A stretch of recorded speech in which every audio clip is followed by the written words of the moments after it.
So the first thing that I've done is to create a project, and this is a console application. You do that by go to File, New, you hit Project, and then all these different templates, you choose Console App and you click on Next. And in my opinion, I have chosen the one which is 3.1. In other videos, we will also look at 6.0, 6.0. And this is the newest .NET version. But for now, this is good to go. So what you can see on the screen is namespace beginner 1. This is the first introduction lesson in C#. And we can see it says console.writeline hello world. Alright, so what we can do with this is just to remove this console here. And like that. So you can see it says static void main. And to be honest, I don't care that much about this static thing right now here. It doesn't make that much sense for you to care about it either. And this internal class has to do with classes, which we don't care about. That's why the .NET 6.0 has fewer options. You don't need all those things. Alright, so in the static void main, you can notice that it says main. And main is the main execution point from where we want the program to start. And you notice that it said console.writeline, and this is a library that we are using. You can see it's imported system. You could also say system.console.writeline. And everything that you write in here, then we can remove the system. We don't need that. You can do it like that. And we also need this semicolon for this one to be happy. So in this system.console.writeline, we rather just use console.writeline because we already import the library. And we don't want to build it right now, we just want to import it. And you can do that here by this suggestion thing. And you can say using.system. So at the top here, you can say it's back here with using system.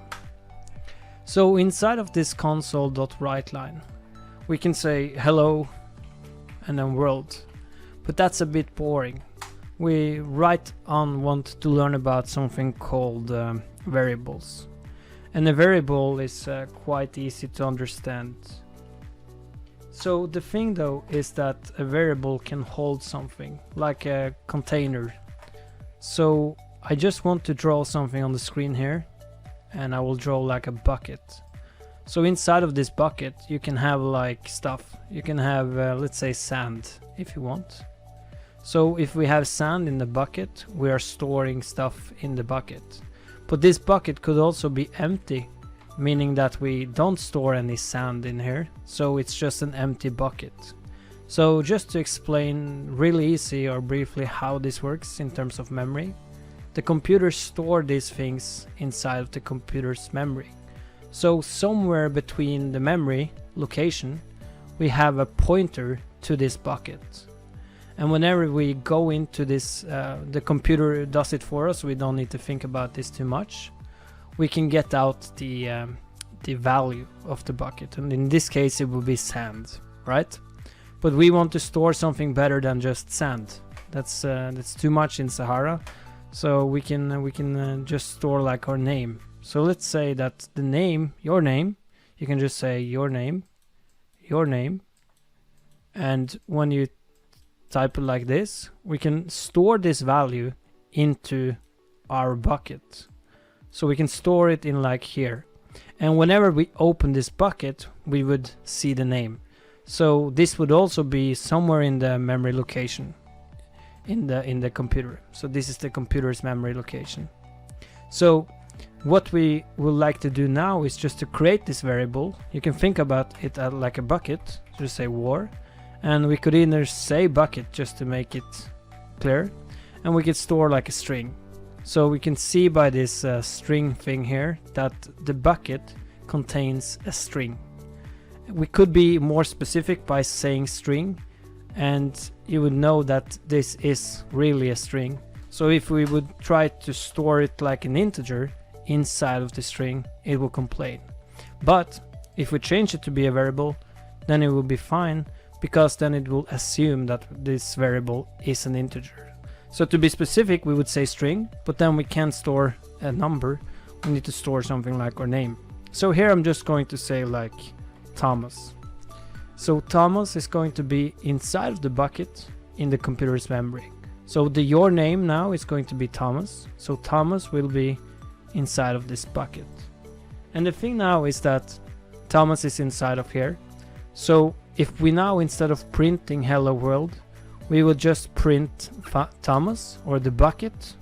So if we say bucket, you can see it shows up here and bucket is printed here. So if you want to make it a little bit better, we could say console.writeLine, and we could just say like hello, and then by using something called string interpolation, we could say hello bucket. So hello bucket would now mean hello Thomas. Okay, so let's just see if this works, guys. So go to debug and click on start debugging. So it would show up here, hello Thomas. The thing though is that, you know, bucket is not a good name. So let's just say name. And now we would know that this is stored like a variable of a name. And if we now run it, it doesn't say hello world anymore. It says hello Thomas. So that's it for this video. In the next video we will continue on this example by making more logic out of it. Alright, thank you for watching, and please subscribe if you liked the video. Have a nice day.